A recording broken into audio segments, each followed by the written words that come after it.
بسم الله الرحمن الرحيم. الحمد لله والصلاة والسلام على رسول الله وعلى آله وصحبه ومن والاه. خشكان براني برس خايف خايف الوردقار تان لبه درس رابردو قسما لسر كومالك لمتفرعات قاعدي اليقين لا يزول بالشك. قاعدي سيام لو قاعدة شرعيانيك قصيدة سر بكره لدواي الأمور بمقاصدها، وقاعدة اليقين لا يزول بالشك، قاعدة المشقة تجلب التيسير. طبعا برزان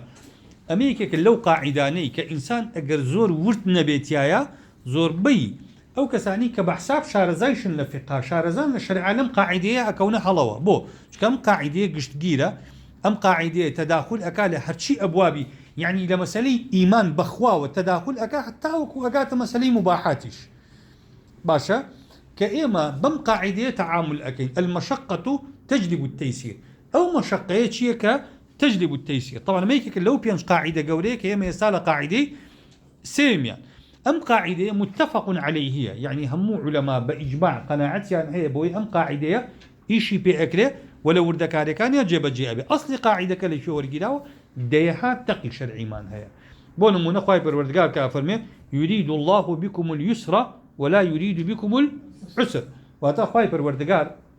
ايوه آسان كاريتان مبكا نايوه دينتان لسر قرسكا لا يتكي ترى فمن يريد الله أن يخفف عنكم خواهي قول ايوه چيتان لبكا ايوه دينتان لسر سوكا. خواهي پروردگار فمن ما يريد الله ليجعل عليكم من حرج. خواهي پروردگار نايوه دينتان لسر قرسكا وإحراج بن يا فمن وما جعل عليكم في الدين من حرج. هم أمانة دقي قرآن كتأكيد لسر أواكنوا دين آسان كارية بو يخواي بردقا حتى لا آية كاني كيا كافرمي لا يكلف الله نفسا إلا وسعها لا يكلف الله نفسا إلا ما آتاها. أمانة هر همي بلغن وأصلا وقاعدي المشقة تجلب التيسير. في غمر يخواص الله عليه وسلم لحديثك يا أفرمي يسروا ولا تعسروا بشروا ولا تنفروا فإنما بعثتم ميسرين ولم تبعثوا معسرين.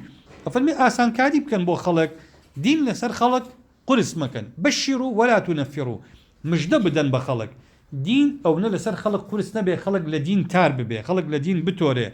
فالمي خوائي ويناردو ميسر بين بو خلق اما آسان كاري بو خلق بكن ني ناردوين معسر بين ني ناردوين بويك خلق بهوي اما ديني لبيشتاو بكوي. يا خاتو عايشة كاقريتو فرمي ما خير رسول الله صلى الله عليه وسلم بين أمرين إلا اختار أيسرهما ما لم يكن إثما.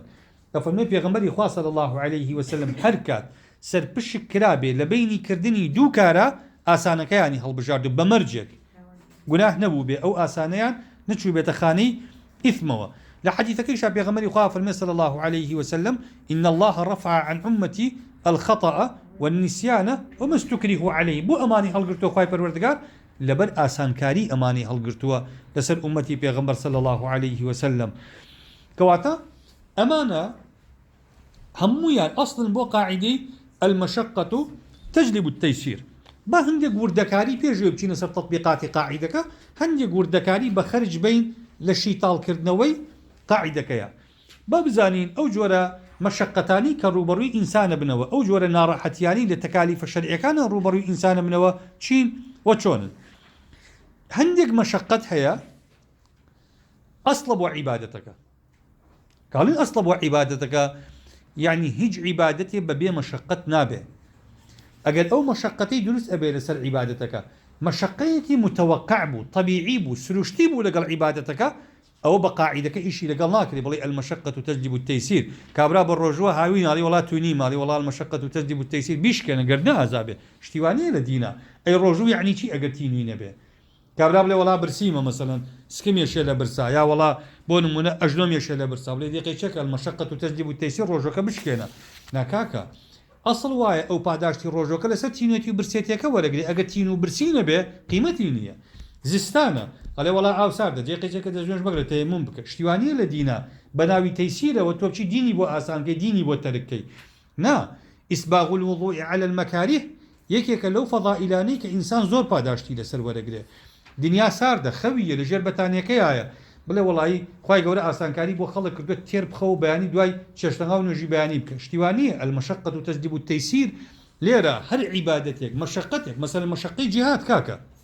جهاد لعندي حالتها بيبقى فرض عين كابرا بيسمبري في شكوى أمري خوايا بشت هلكا خوا غضبي لي أقري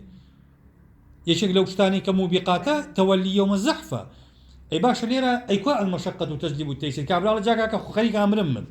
من يناوب في شكوى أي تيسير بوكيا نا أم عبادته أم مشقته يا متوقعة إما مشقتي قال تجلب التيسير كمشقيك غير طبيعية بو عبادتك لبروا ساڵانی پێشوو هەموو ساڵێکیش ئەم بابەتە دووبارە ئەبێتەوە کابرا ئەڵێ وڵا برادێک مەسەرن لە بەلجیکایە لە نەرویجە لەکوێ لە دووەلی ئەسکەندەر نافی زیاتر وڵا ڕۆژگار لێرە 20 ساعاتە ئەجاقەی چێک المەشەقەت تجلب التەیسیر ئەڵێ ئێوە بە تەوقیتی سعودیە بیشکێنن آخر ئەمە حەماقەتە لەگەڵ ڕێزما بۆ ئێوە آخر سعودیەیە کە پلەی گەرمای ئەچێتە 42 43 لە سویدێکا کە پلەی گەرما ناچێتە 24 و 25 شون ئەگەر ئەمە 10 ساعاتیش بێ ڕۆژەکەی بەقەر 14 ساعاتی ئەوێ مەشقەتی هەیە چۆن ئەو لە سویدا لە سێبەر و لەو جەوە خۆشە و عارق ناکەوێتە ناو چاوانی وەکو کرێکارێک کە لە سەحرای عەرعەرا ئیش بکە بڵێ وڵا تۆ بە تەوقیتی ئەو بیشکێنە ئەمە مەشقەیەکی متەوەقع بۆ ئەم وڵاتانە جەو ساردە باشە هەست بەسەر مەو گەرما ناکەی برسێتی و تینوێتی زۆرت بۆ ناهێنێ لەبەرەوە کابرای اعتیادیە 20 ساعاتە با 20 ساعات بە ڕۆژوو بێ 20 ساعاتەکەی ئەو بەقەر 14 ساعاتی سوودان مەشقەتی هەیە بەقەر 13 ساعاتی مەسەلەن شوێنیش کە مەشقەتی هەیە کەواتە ئابزانە ئەگەر فەقیه ئەگەر مفتی ئەگەر وردەکاریەکانی قاعیدەکە نەزانێت چۆن تێئەکەوێ لێرە بە قاعیدی مەشقا چ ڕۆژەکە بۆ ئەو ئاسانەکە آخر مەشقە لێرە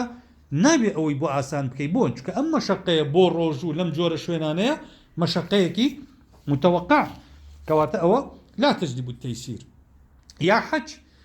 كابرا حج مثلا او ازدحامي كلا عرفات وكلا مينا وكلا مزدلفه لما ندرس ابي لطواف ادرس ابي كابرا بلا ولا المشقه تجلب التيسير قيشك مثلا طواف مكه كيم دوري كعبه شوال وبرو طوافك شلون بيشتيوا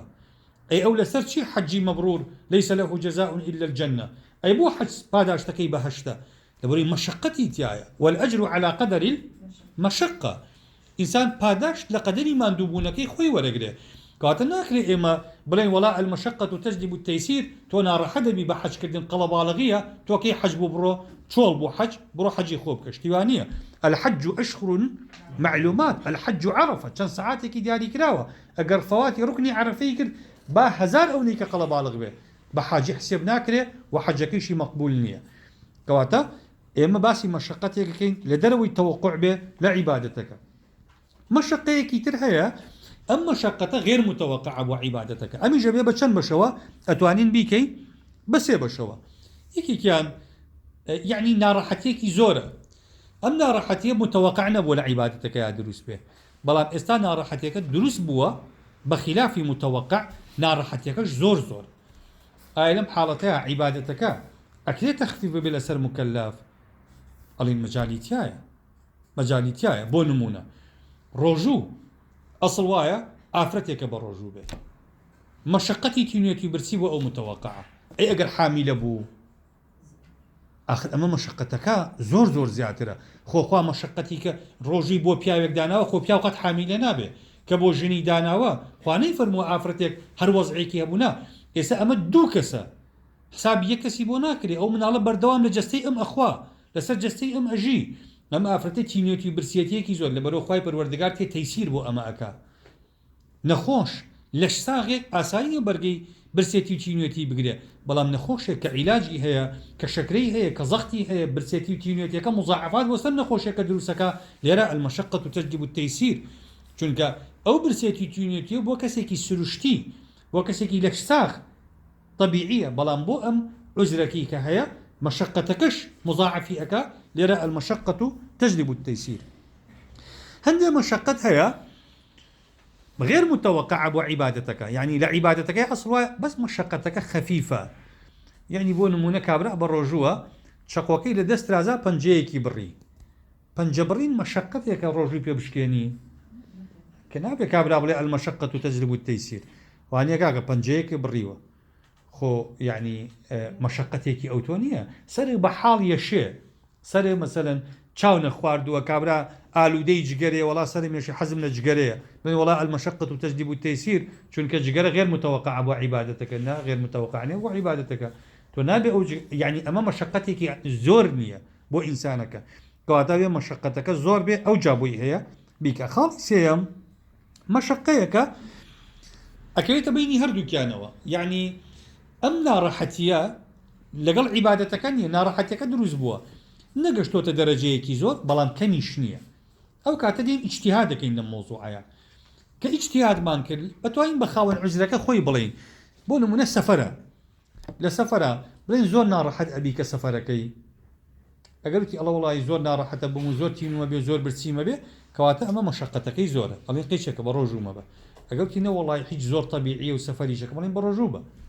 لەبەرەوە قیاسەکە لەوانێ بە طبیعەتی شخصەکە بگۆڕێ ئینسانی وا هەیە ضعیفە تحمل ناکە باشە بێڵین بۆ بیشکێنە کەسێکوانەی بە قووەتە ماشەڵا پی و بەز و باڵانچەی زۆرە ئەوە ئەگەر مەسەر هەربیشی توێنێتەوە تا هەفتەیە کێشەی بۆ دروست ناکە ئەوانین تۆ بە ڕۆژوو بە کەواتە مەشەقەکە لەم حاڵەتەیە بەپێی کەسەکانە گۆڕێ دین سەر ئەو هۆکارانەی کەوا ئەکەن تەیسیرمان بۆ دروستکەن یەکێک لە هۆکارەکان سەفەرن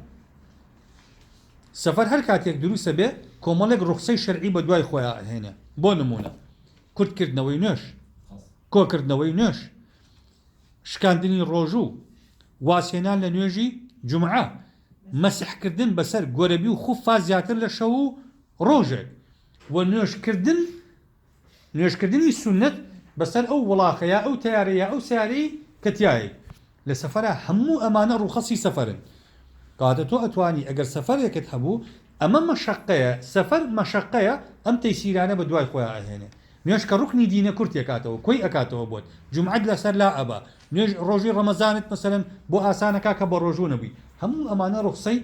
سەفەرن نەخۆشی یەک دنیا ڕوخسە بە دوای خۆیان دێنێ بۆ نمونە کۆکردنەوەی نوێش لە نەخۆشیە دروستە وەنیە بۆ نمونە بە ڕۆژوو نەبوون لە کاتی نەخۆشیە دروستە یاعتیادیە بەکارنەهێنانی ئاو و بەکارهێنانی تەیەموم لە جیاتی ئاو لە کاتی نەخۆشیە دروستە نەچوون بۆ نوێژی جومعە بۆ نوێژی جەماعەت لە کاتی نەخۆشیە دروستە بۆ نمونە هەندێک مەراسیمی حەج هەیە شەیتان ڕەجمکردن ئەتوانی ئینابەی تیا بکەی نیابەتیایە دروستە ئەگەر کابرا نەتوانێت حتا خودی حەجەکە خۆی کابرایەکمان هەیە تەمەنی 70 ساڵە ناتوانێت خۆی بە پێوە ناگرێ با بە زین و بێ بەسەر نیابەی حەج بۆ ئەم دروستە بەڵێ بۆ چکەم نەخۆشێک نییە تەوەقوعی چابوونەوەی لێ بکرێ ئەمە تا بێ وەزعی خراپە بێ وەزعی ئێستای کە لە هەموو کات باشترەکە ناتوانێت حەج بکە نیابە بۆ ئەم دروستە با لە ژیانیشە بێ بەڵێ دروستە کەواتە مەڕەف ئەم ئاسانکاریەمان بۆ ئەکا زۆر لێکردن یەکێکی کێ لەو مۆڵەتانی کە شەرع قاعدەی المەشەقەت و تەجدید و تەیسیر ئەیگرێتەوە کەسێ زۆری لێ بکەن ئێماڵین بۆ ئینسان بەرپرسە بەرامبەر بەکار و کردەوەکانی خۆی چونکە عەقڵ و ئیدراک و ئیختیاری هەیە کەمادەم عەقڵ و ئیدراک و ئیختیاری هەیە بەرپرسە بەرامبەر بە هەر کارێکە ئەیکا ئیکراه چی دروست ئەکا ئیکراه سەلبی عەقڵ و ئیرادە و ئیختیاری شەکا لە یەک کاتە چونکە بۆ تۆ بە عەقڵی خۆت بڕیار نادەی بە ئیرادەی خۆت هەڵس و کەوت ناکەی ڕەزامەندانە بڕیار نادەین و کار ناکەی کەمادەم وایە هەر کەسێ بە زۆر هەرچی پێ بکرێ لەسەری ماڵ نییە بۆ لأن المشقة مشقي إكراهك تجلب التيسير توليرو زوري لأكي خوالو لاو درقاي رحمتي بو والاك بربرسياري ناكا حتى أقر كفري بيبكي كفر كيتر كوتاي تاوانا كان خواهي قولا فرمي إلا من أكره وقلبه مطمئن ولكن من شرح بالكفر صدرا أقر كسيت بوبري رحابتي صدر كفري كنت بي كافر بيه بزور كفري بيبكن إنسانك كافر نابه ئیتر کوفر منتهی مەسەلەکانە بە زۆر تەلاقی پێ بخەن تەلاقی ناکەوێت بە زۆر ڕۆژووی پێ بشکێنن ڕۆژۆکەی ناشکێ بەوە گوناهبار نابێت بە شکانی ڕۆژۆکە بە زۆر نوێژی پێ ببڕن نێڵن نوێژ بکە بۆ گوناهبار نابێت کەواتە هەموو ئەمانە لە بابی ئیکراها تەجدید التەیسیر یەکێکە لەو بابانەی کە شەرع ئاسانکاری بۆ ئینسانەکە مەسەلەی لە بیرچوونەوەیە ئەگەر ئینسانێک لە بیری چووەوە ئەو کاتە خوای پەروەردگار بەرپرسیاری ناکە کابرا زۆر سەرقاڵ بووە بیری چووە نوێژی نیوە ڕۆبکە نوێژی عەسر بیری کەوتەوە پێغەمبەری خوا فەرمێ صلی الله عليه وسلم من نام عن صلاة أو نسيها فليؤديها إذا ذكرها ئەفەرمێ کەسێ خەوی لێکەوت زۆر ماندوو بوو خەوی لێکەوت بۆ نوێژەکە خەبەری نەبووە ئەو نەسیەها یا بینی چوو نوێژی نەکردووە ئەفەرمێ فەلیؤەدیها نافەرمێ فەلیەقضیها نافەرمێ با قەزای کاتەوە ئەفەرمێ با بە ئەدا ئەو کاتەی بیری کەوتەوە نوێژەکەی بکات چکە ئەو کاتی کە بیری کەوتەوە کاتی نوێژەکەیە گوناهبار نەبووە بە تەخیری نوێژەکە و ڕۆشتنی کاتی نوێژەکە لەبەرەوە ئەمە جێکێکە لەو بابانی کە ئەلمەشەقەت تەجلیب التەیسیر نەزانین هەندێک جار نەزانین پاساوی نەکردنە بەڵام ئاگاتان لێبێ هەموو نەزانینێک نا ئێستا ئینسان لە هەندێک بابەتە مەعذورە بە جەهل بەڵام ئایا لە هەموو بابەتێکە مەعذورە بە جەهل نا معذور نییە بە جەهل کەسێک لەم مجتەمەعەیە بێ بڵێ وەڵام من نەبزانیوە نوێژ فەرزە درۆەکە معذور نییە بە جەهل بۆ چکە مما يعلم من الدين بالضرورة بەڵام لە وردەکاریەکی ڕیبایە بڵێ وەڵی نەمزانیوە ئەمە سووە ڕاستەکە بۆ چکە ئەمە ئەهلی اختصاصی زانن متوقع خەڵک ئەو بابەتە نەزانێ کابرا بڵێ وەڵام مەسەلەن من نەمزانیوە زینا حرامە ڕاستیە معذور نییە بە جەهل ئەو ما يعلم من الدين بالضرورة نص قورئانی لەسەرە ناتوانێ بڵێ وەڵا نەمزانیوە بەڵام لەوانەیە لە هەندێک وردەکاریە بۆ نمونە ئەگەر ئافرەتێکی تەلاق دابێ معتەدەیەک بێ ئەو وردەکاریە نەزانێت کە فەرقی بینی خیطبەی معتەدەیەکی تەلاقی بائین و بینونەی کوبرا و سوغرا چیە متەوەقعە بڵێ وەڵی کاکە من نەمزانیوە معتەدەی بائین چیە و معتەدەی ڕەجعی چیە و بینونە ئەبێ بە سوغرا و ئەبێ بە کوبرا متەوەقعە لەبەرەوە معذورە بە جەهلتیایە لەبەرەوە کە ئەڵێن ئینسان بە جەهل معذورە هەموو جەهلێک نەئەنجا هەموو جەهلێک بۆ هەموو ئینسانێکیش نا جەهلی نەخوێنەوار لەگەڵ خوێنەوارە جیاوازە جەهلی کەسێک لە کۆمەلگایەکی ئیسلامیە لەگەڵ کەسێک کە تازە موسڵمان بوو لە کۆمەلگایەکی ئەوروپیا جەهلیان فەرقی هەیە جەهلی کەسێک کە بە نەژات بۆ نمونە زمانی عەرەبی ئەزانێ لە قورئان تێ ئەگا لە حەدیثی پێغەمبەر تێ ئەگا لەگەڵ جەهلی عەجەمیەکە کە لە زمانی قورئان و تەشتیع تێناگا فەرقی هەیە کاتە ئینسانەکە کاتێک گەڵی معذورە بە جەهل ئەمە بە قاعیدەی مطلق نییە و ئینەما ئەبێ وردەکاری زانین کێ معذورە بە جەهل و کێ معذور نییە بە جەهل ئەگەر مەجالی تیا هەبوو ئەتوانین خاڵێکی تر هەندێک ناڕەحەتی هەیە مەسەلەی عوسرمان هەیە جاری وا هەیە ئینسانەکە زۆر ناڕەحەتە بێ بەکردنی کارێک ناتوانێت خۆی لێ بپارێزێ ئەڵێن ئینسانەکە معذورە بۆ معسەرەتە کە معسەرەیە مەشەقەتە تەجلیب التەیسیر لەگەڵ ڕێزمان بۆ ئێوە جاری وا هەیە کابرا میز ڕناگرێت تووشی نەخۆشیەکە بێ لەسەر بەرماڵەکە لەوانەیە میز بکا بەخۆیە دەستنوێ ژەگرێتەوە ئەچێتەوە سەر بەرماڵ لەوانەیە یا پاشمیزی هەیە میزە چۆرکەی هەیە جاری وا هەیە ئایا ئەم کەسە ئەگەر ئێمە هەر بڵین نەوەڵات و ئەبێ هەر بە دەستنوێژەوە نوێژ بۆی ناکرێ لەوانەیە دەجار دەستنوێژ بگرێ و نوێژ بکە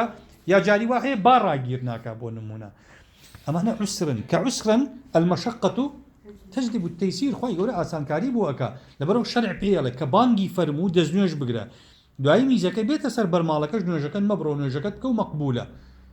أما معسرية يعني إنسانك ناتواني بويك إلا باك به وكو خيني استحاضة أو خيني كبيالين خيني نزيف لعفرته أم خينا أقل عفرتك مثلا خيني سوري مانغاننا أو خيني كبيالين نزيف أم عفرته دزنوش بقرا دواي بانغدان بالضبط دوكو حالتي ميزة شوركيكا دوای ئەوە خوێنەکەی بێتە سەر بەرماڵەکەش نوێژی خۆیەکە و نوێژەکەیشی نابڕی و نوێژەکەیشی مەقبولە بۆ چونکە ئەمە زۆر ناڕەحەتیە تۆڕینەوەڵا ئەبێ ئیلا ئەو کاتی تا نوێژەکە تەواو بێ خوێنت نەبێ ناخۆ بەدەست خۆی نییە لەبەرەوە ئەمانە حاڵەتێکن کە ناڕەحەتی دروست ئەکا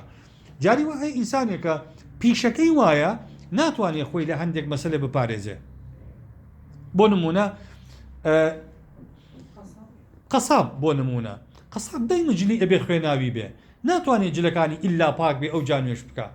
قەیچێکە ئاسایی المەشەقەت تەجلیب التەیسیر ئینسانمان هەیە بۆ نمونە جاری وا هەیە تووشی نەخۆشی گەڕی یا نەخۆشیەکی پێست ئەبێ دایمە لەوانەیە خوێن و کێم و جەراحەت لە برینەکانی ئەچۆڕێ جلەکانی دایمە پیسە بێ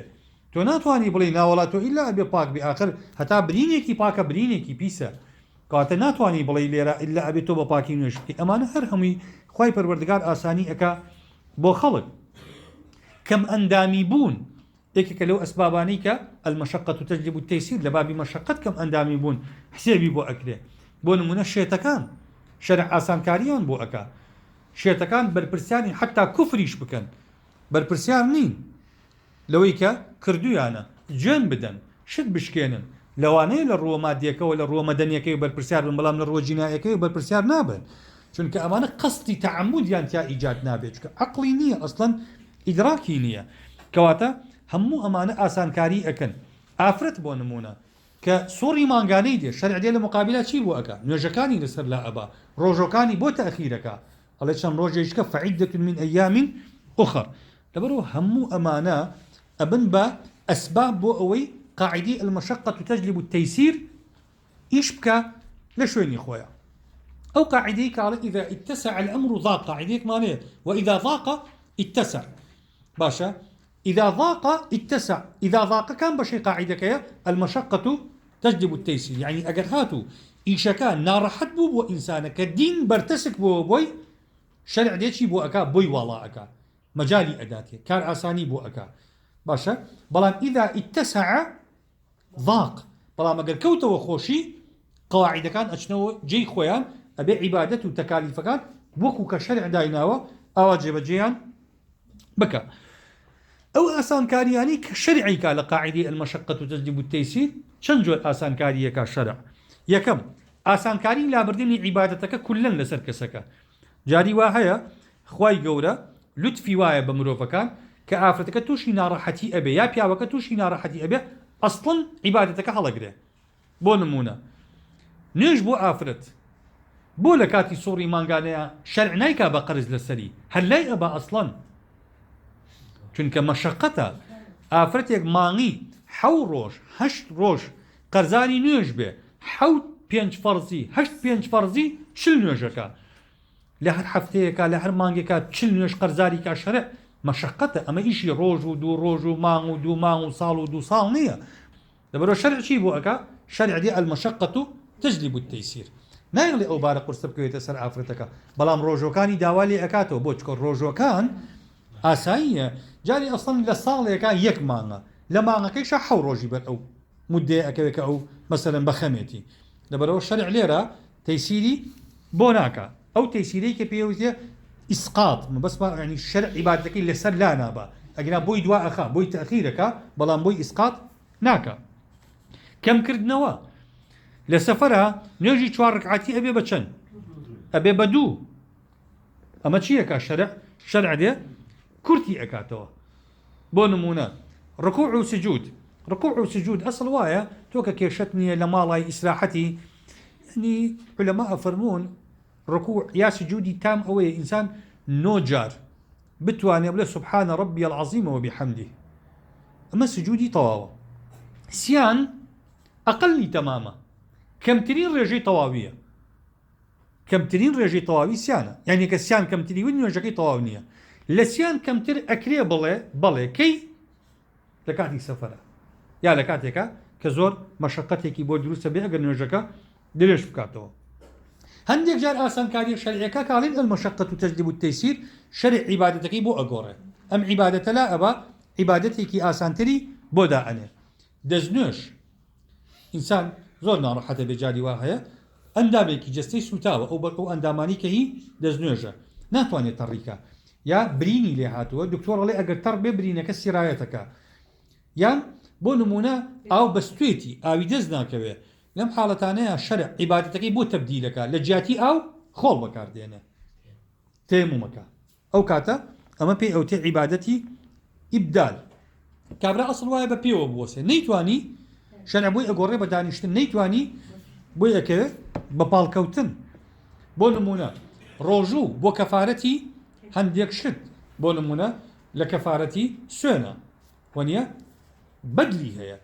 جارێ ئەوەلەن کابرا ئیطعامی هەیە ئیطعام نەبوو بۆی تەبدیلەکە بەچی بە کیسوە نەبوو بۆی تەبدیلەکە بەچی بۆی تەبدیلەکە بە سیام کەواتە عیبادەتەکان هەندێک جار تەخفیف لە بابی تەخفیف ئیبدالی هەیە پێشخستن و پاشخستن ئێستا زۆربەی مزگەوتەکان کە جەو زۆر سار دەبێ یا زۆر بارانە بێ وەلو هەندێک مەلا هەیە هەر بە هەوری ژەیکە هەیە بە تەوریش نایکە باە هەر تەور بوارێ لەو عاسمانە نایکە هەر شەکە هەورە بینی جەمعی پێەکە طبعا ئەمە ئیفرات و تەفریطە ئەسڵ وایە ئینسان ئەگەر هات و مەشەقەت هەبوو لە بارانێکە ڕەشەبای پێوە بوو ئینسانەکەی زانی هەموو گیانی ئەبێ بە ئاو بچێ بۆ مزگەوتەکە ئەمە لێرە جەمع بکات دروست بەڵام تۆ بە هەور جەمع دروست نییە یا ئەگەر دنیا بەستەڵک بێ وانە هەر جەمعنەکەی مەشەقەتە بۆ خەڵک المەشەقەت و تەجلیب التەیسیر یعنی چی يعني مفروض كخوا فرمي يريد الله بكم اليسر ولا يريد بكم العسر ليرا نوێژەکان ئەتوانین تقدیم و تاخیری تابکەین زەکات کابراایەکی دەوڵەمەنە بەیانی کارەساتێک بۆ نمونە بوو بەلەرزەیەک ڕووی داوەگەوەی ئەو کارەساتەی کە لە سەرپێ ڕوو لە منتیقەی کۆکۆ کابرا زەکاتێکی باشی هەیە بەس ئەو کەی زەکات دەرەکە 6 مانگی کە زەکات دەرەکە ئەو خەڵکە ئێستا بێخێمە بێنان بێ ئاو لەو دەشتەیە ئەڵێن کاکە وەرە زەکاتی پارەکانمان ئێستا بدەرێ 6 دەفتەرمان بدەرێت تحت الحساب دوای مانگی 6 کە زەکات دەرەکەی حساب بۆ ئەەکەین 6 دەفتەرێت تۆ دەرکردووە ئەو کاتە چەنی هەبوو بۆ نەخسەکەی زیادی هەبوو بمان دەرێت کەواتە بۆی هەیە تەقدیمی ئەم واجبە بکە بەڵێ ئەی تەخیر بۆی هەیە تەخیریشی بۆ هەیە بۆی هەیە زەکات کابرا لە شوێنێکە کاتێکە فەقیری دەست ناکەوێت خەڵکی مستحەکەمە باشە چاوەڕێیەکە یا مەوسیمێک بەڕێوەیە متەوەقع خەڵکێکی زۆر فەقیر و ئاوارە و دەربەدەر ڕووبکاتە ئەو شوێنە زەکاتەکەڵێک لێ و کاتە دەرێکە زۆر ئاساییە یاعتیادیە مادەم ئێستا خەڵکێکی فەقیری ئەو تۆمان دەست ناکەوێت بۆ نمونە هەندێک جار مۆڵەتدان بەکردنی کار کەسێکە زۆر ناڕەحەتە زۆر برچیەتی ڕێگەی پێدین گۆشتی بەراست بخوا ڕێگەی پێدین گۆشتی مردارەوە بوو بخوا ڕێگەی پێدین گۆشتی خۆی بخوا تا ئەو حەددا ینی بۆ نمونە کابراایەکی قەڵەو لێی قەوماوە لە سەحرایەکە ینی ماڵی سپی بۆ ڕۆژی ڕەش ئەو ڕانە خرپن و ئەمانەڵی کاکە چولەیەکی لێ بکەرەوە خۆچی لێ ئەو قۆڵ و باز و ئەستورانەڵی نیم چولەی لێکەرەوە بیخۆ باشە ئەوەیە ماڵی سپی بۆ ڕۆژی ڕەش ئەوەیە وانە کەواتە المەشەقەت تجلب التەیسیر کەواتە لێرە لە بابی ڕوخسەیە بۆی هەیە ئەگەر کابراوتیانەت کوژین ئەگەر کوفر نەکەی بۆی هەیە کوفر بکە بڵێ بۆی هەیە کوفر بکە کوفرەکە ڕوخسەیە لەبەرەوە شەرع ئەم ئاسانکاریانە ئەکا بۆ ئینسان بۆیە بەڕێزان دەیمە لە دینی خوایە قەت دینی خوا ناڕەحەتیتیانە بۆیە خوش لە ئینسانەکان لە قیامەت کە ئەپێچێتەوە عوزر لە کەس قبوڵ ناکات چونکە لە دنیا پاساوی نەکردنی نەهێشتۆتەوە قەت ناتوانانی بڵێ خوایە ئەو عیبادەتە نەمەتوانی بیکەم ئەڵێ ئەگەر نەوتوانای هەر داواکراو نەبوو ئەستان ئەتوانی بیکەی بە بێگوێی بەلاساری بە تەمەڵینت کردووە بۆیە بەرپرسیاری لێ ئەواتە هەموو ئەمانە عوزرن کە خوای گەورە بۆ ئێمەی داناوە بۆ ئینسانەکان تووشی ناڕەحەتی نەبوو باش آخر فقرەکە باسی بکەین لەم شەوە ئینشاءالله ئەو ضوابطانە چین ئەو قیودانە چین کە ئێمە قاعدەی المەشەقەت تجلب التەیسیر بە چەند قاعدە ئیش بەم قاعدەیە ئەەکەین بە چەند بنەما ئیشی پێکەین خاڵی یەکەم ئەو ناڕەحەتیەی کە باسی ئەەکەین ئەبێ حەقیقی بێ چاوەڕوان نەکراو نەبێ یعنی تۆ بۆ نمونە بڵێ وەڵا من بە ڕۆژوو نابم ئەمڕۆ ئەڵێن بۆ لێ وڵای ئەترسم تووشی سەریێشە بم تۆ بە ڕۆژوو بە تووشی سەریێشەبووی بیشکێنە ناڕەحەتبووی بیشکێنە بەڵام تۆ هەر ئەسڵەن لە تەمەڵی بە ڕۆژوو نەبوویت ئەوە ئێمە ئەڵین قاعدەیەکی کەمان هەیە ئەڵین الرخص لا تناط بأمر موهوم ڕوخسەت بە وەهم دروست نابێ یا کابرا لە ماڵەوەی نوێژ کورت دەکاتەوە ئەڵێن بۆ لێ وەڵا بەتەمای سەفەرم تو ئێستا مقیمی چۆن نوێژی کورت کردەوە دوای چێڵە سەفەرەکەی موهومە سەفەرەکە کە متەلەبوس بووی بە سەفەر لە سنووری شارەکەی خۆ دەرچووی قەسر بکە ئەو کاتە بەڵام ئێستا تۆ لە ماڵەوەی قەسر ناکرێ لەبەرەوە خاڵی یەکەم نابێ مەسەلەکەی وەهمی بێ خاڵی دووەم ئەبێ دش بە دەقێکی شەرعی نەوەستێتەوە چونکە پێغەمبەری خوا صلی الله عليه وسلم خاتوو عایشە کە باسیەکە ئەفەرمێ إلا اختار أيسرهما ما لم يكن إثما تۆ ناکرێ هەندێک جار شەرع ڕوخسەی نییە لە هەندێک بابە بۆ نمونە نوێژ نەکردن بە چ ڕوخسەیەک نایکەی مەسەلەی سوڕی مانگانەی ئافرەت و ئەوانی لێ دەرچێت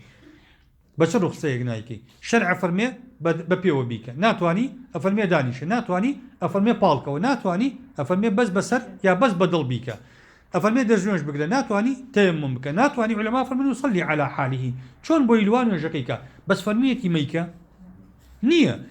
لەبەرەوە هەندێک جار تەرککردنەکە تۆ نابێ بڵێ وەڵام من مەشەقەتە نوێژ مەشەقەتێکە ناتوانم نوێژەکەم بکەم ناتوانم نییە عادی پێم بڵێ لە چوایە شەرع وتوێتی تۆ ئەتوانی نیکەی شەرع نەیگوت تۆ ئەتوانی نیکەی خاڵی سێیەم نابێ مەشەقەکە نادیر بێ نابێ مەشەقەکە چۆن ئەڵێی دەگمەن بێ حاڵەتێکە زۆر بەکەم ڕوو ئەدا ئەگەر زۆر بەکەمی ڕوو ئەدا شەرع قاعدی بۆ دانانێ ئەو کاتە بۆ نمونە کەسێک ئەصحاب الكهف خەوتن 300 ساڵ خەوتن یارانی ئەشکەوت شەرع قاعدە بۆ ئەمە دانێ ئەگەر کەسێ 100 ساڵ یا 50 ساڵ یا ساڵ یا 6 مان خەوی لێکەوت شتیوانی من نەوادرە لبروا ئێمە کە قسە لەسەر ڕوخەسەکەین قسە لەسەر نەوادر ناکەین لە ڕوخەسە ئەوە پێی ئەوتێ بابی نەوادر. خاڵێکی تر نابێ ڕوخسەکە بۆ مەعسیە بێ. بۆ نمونە کابرا ئیشەکە تاوانەکە بڵێ وەڵا ئەم شەو بە تەمای دزین با نوێژی مەغریب و عیشا جەمعەکەین. با بە نوێژی مەغریب و عیشا لە بەردزی جەمع ناکرێ. چۆن نەبێت تۆ نوێژی مەغریب و عیشا جەمعەکەی لەبەرێم شۆژی دەسەڕێی خەڵک چەتەییەکەی کەواتە نابێ ڕوخەس نابێ بۆ ئەم حاڵەتانە بەکار بێ. ئافرەتێک بۆ نمونە ئێمە لە بابی حەملە ئەڵێن ئەگەر ئافرەتێک حەملەکەی بۆ نمونە سکەکەی مەترسی بۆ سەر ژیانی دروست ئەکرد بۆی هەیە لە باری بەرێ بۆ لەبەر دوو خاڵ. یەکەم ئەڵێن ژیانی مناڵەکە لە سکیان ژیانێکی حەقیقی نیە ژیانێکی تەقلیدی وەهمیە بە ژیانی دایکەکە حەقیقیە. دووەم دایکەکە ئەسڵە مناڵەکە فەرعە تەضحیە بە فەرع ئەدرێ بۆ ئەسڵ بەس بەعەکسەوە نا تەضحیە بە ئەسڵ نادێ بۆ فەرع. هەمان حکم تطبیقکە ئەگەر هاتو دوو لە ڕووی بەڕێستان ئەو حەملە لە زینا بوو لە ڕووی کۆمەڵایەتی و ئافرەتەکە هەڕەشەی کوشتنی لەسەر ئەگەر کەشف بێکە حامیلەیە بۆی هەیە حەملەکەی لەباربەرێ بۆ ئەوەی ژیانی خۆی ڕزگارکە نەخێر بۆ چونکە وەلا تەزیڕ وازیرەة وزرە ئوخرى والرخص لا تناط بالمعاصي. ڕوخسەی لەباربردنی مناڵەکە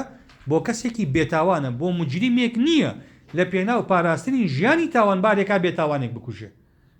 کەواتە الرخص لا تناط بالمعاصي ئینسانە بێ لەو مۆزوعانەیە ورد بێ. خاڵێکی تر ئەڵێن نابێ ئینسانەکە بە قەستی وجودی مانیعەکە بکە یا قەستی وجودی ڕوخسەکە بکە بۆ ئەوەی تەهەڕوب بکە لە حکمی شەرعی. ئەگەر وای کرد ئەو کاتە شەرعی نییە. ینی کابرایەکی نووسنمان هەیە ڕەمەزان ئەم ساڵ کەوتوتە تەمووزەوە زۆر ناڕەحەت دەبێ ڕۆژگار درێژە دنیا گەرمە هەموو بەیانیە وەنوشەیەکی جوانی پێ سلفی سیارەکە لێ یا لەکانی وتمانە چەنانێکی پاک و پوختە خواسەرێکی هەولێر یاوێتەوە چی لەدەستچووە تەبریدی ئیش پێ کردو ئەڵێ وەڵای مسافرم من بۆم هەیە بە ڕۆژوو نەبم نا تۆ بۆیە چی بۆ هەولێر بۆی بە ڕۆژوو نەبی. کەواتە ئەگەر هات و کابرا تەحەڕوبی ئەکرد کابرایەکە بوو تقریبا منم ناسی پیاوێک بوو تۆزێک ڕێبەدەری ئەکرد جا ئەوەی کە شارەزای شەرع لە بابی حیل ئەیدۆزێتەوە خەڵکی عوام عەقڵی پێی ناشکێ لەبەرەوە کابرا ناحەقی نەبوو پارەکەی لێ کەوتبووی خوایە بەس دەستی مەلا نەکەوێت چونکە بە تەئویلێکی شەرعی ئەی خوا بەس عوام ناتوانێ بیخوای هێنێتەوە. کابرا پاری هەبوو بۆ نمونە لە مانگی با بڵین دووە زەکاتی دەرەکرد لە مانگی یەکا بە خێزانەکەی ئەو ئەرێژنە کە من و تۆ ژن و مێردین و هاوسەری یەکین من تۆ کەی ماڵجاییمان هەبووە ئەم لە دەفتەر پارەیە بۆ تۆ بەگەردن ئازایی ژنەکە ژێ و قبوڵم کرد. ئێستا لە موڵکی ئەم چۆتە دەرەوە مانگی دووکەیەت ئەم پیاوە خاوەنی دەفتەر نییە و پاری زەکاتی نییە لە پاری ژنەکەی شاواجب نابێ بۆ چکە ژنەکە ساڵی بەسەراتێنە پەڕیوە یەک مانگی ژنەکەیە دوای سێ مانگ ژنەکەی پیاوەکە جامنی تۆ فەرقمان چێدە دەفتەرەکە بۆ خۆ کابرا وەرێگرتەوە ئیستینافی حەولێ کردەوە بۆ زەکاتەکەی نەژنەکە نەخۆی زەکاتەکەیان نائەدا. ئەمە ئیجادی ڕوخەستە بۆ تەحەڕوب لە ئەحکامی شەرعی وەک ئەوەی لە زەمەنی ئیمامی عومەرا ڕوویدا. لە زەمەنی ئیمامی عومەرا کۆمەڵی خەڵک چون کەسێک بکوژن چون مناڵێکیان لەگەڵ خۆیان برد بیکوژێ مناڵەکە لەگەڵیانە بۆ چکەوتێ مناڵەکە مکەلەف نییە بەشێکیشە موساهیمە لە جەریمەکەیە کەواتە ئەگەر کوشتمان ناکرێت تەطبیقی قیساس بکرێت چکە مناڵەکە مکەلەف نییە بۆ ئەوەی چی بکەن ئیجادی مانیعەکەن بۆ تەطبیقی عقوبەکە. ئیمامی عومەر عەفوی نەکردن تطبیقی عقوبەکەی کرد بە سەریانە لەبەرەوە بەڕێزان ئەم بابەتانە ئینسان بڕوە بێ مانیعی شەرعی بدۆزێتەوە بۆ ئەوەی کە خۆی لە حکمە شەرعیەکان بپەڕێنێتەوە شتیوانیە ئەو کاتە بالضبط هاوتمان من استعجل شيئا قبل أوانه عوقب بحرمانه محرومة به وإسفادة لو رخصة شرعية ناكا. خاڵێکی تر نابێ کابرا پێش هاتنی مەوعیدی مانیعەکە بۆ یعنی بیکا بە عوزر تەوفیریکە بۆ نمونە بچە مانیعەکە بێنێ بۆ خۆی بیکە بە عوزرێک وەکو مەسەلەی سەفەر وەکو مەسەلەی نەخۆشی ئەمانە سەفەر متەوەقع ئینسان مەشەقەی بۆ دروست بێ بەڵام تۆ ناکرێت لەبەرەوەی نیەتی سەفەرت هەیە بە ڕۆژوو نەبی یا تعجیلی بۆ نمونە ئافرەتێک خۆی بخاتە سەر سوڕی مانگانە بە حەب بۆ ئەوەی تەحەڕوب کا لە ڕۆژوو لەو کاتی کە ڕۆژوو دنیا گەرمەتیایە حرامە شەرعەن و ڕۆژۆکەیشی لەسەر ناکەوێ دە ئەونێکەش حائیض بێ ئەبێ هەر بە ڕۆژوو بێ چونکە ئیجادی مانعيك شرعي أكاد تهربا لبرو الشرع يعامله بعكس قصده كواتب ريزان أم بابانا بزور بوردكاري ما مالي لقلبك أما بشكل شرح قاعدك زوري ماوى قلن قوي إما لو تيبقين أما الضوابط بكارهناني قاعدي المشقة تجلب التيسير إنسان أما قاعدية كخواي بروردكار بو آسان كاري بو مكلف كاني داناوە بەڵام ئاسانکاری بەم پێ و دانگ و مەرجە شەرعیانە مامەڵی لەگەڵک لێ نەک بەو شێوازەی خەڵک هەر قاعیدەکە بزانێ ئیتر بیاتە بەری و بۆ خۆی بێوێ خۆی دەرباز کا لە ئەحکامە شەرعیەکان بەبێ ڕەچاوکردنی ئەم هەلو مەرج و ئاسانکاریانی کە خوای پەروەردگار دایناوە وصلى الله وسلم وبارك على سيدنا محمد وعلى آله وصحبه أجمعين